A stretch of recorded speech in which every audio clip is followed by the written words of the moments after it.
Well, Tom Lee is one of the most recognizable locations in all of Memphis, sitting at the foot of Beale Street, right along the banks of the mighty Mississippi. This year marks 100 years since the park's namesake, Tom Lee, saved the lives of more than 24 people.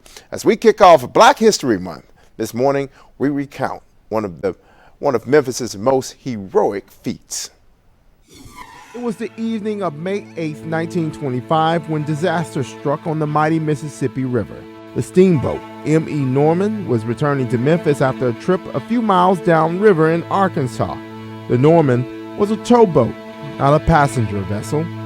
But for this sightseeing trip, as part of an engineering club meeting, it carried 72 men, women, and children. The river's unrelenting current eventually overpowered the overloaded boat. The Norman rolled to one side, flooded, and sank quickly. Watching all of this was Tom Lee.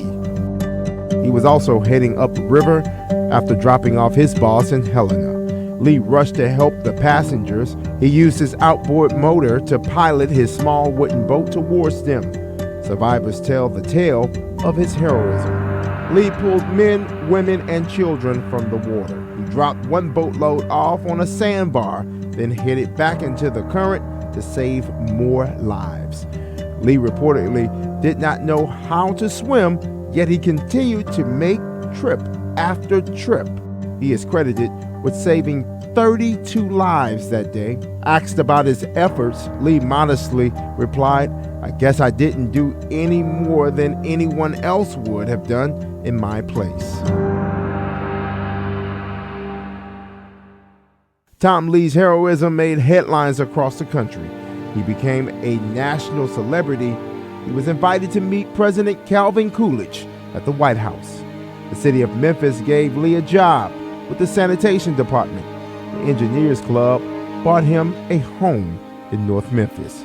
Every year, they donated money to Lee and his wife. Tom Lee died of cancer in 1952. The city park on the Mississippi River was renamed in his honor in 1954. A statue was erected marking his selfless feat. In the park's most recent renovation, an art installation was added. 32 basalt sculptures representing the lives Lee saved. A 33rd, taller and shinier, stands above all the others. Tom Lee is buried in Mount Carmel Cemetery in South Memphis. His headstone makes no note of his famous deed, but reads simply, "Lead me in the path of peace."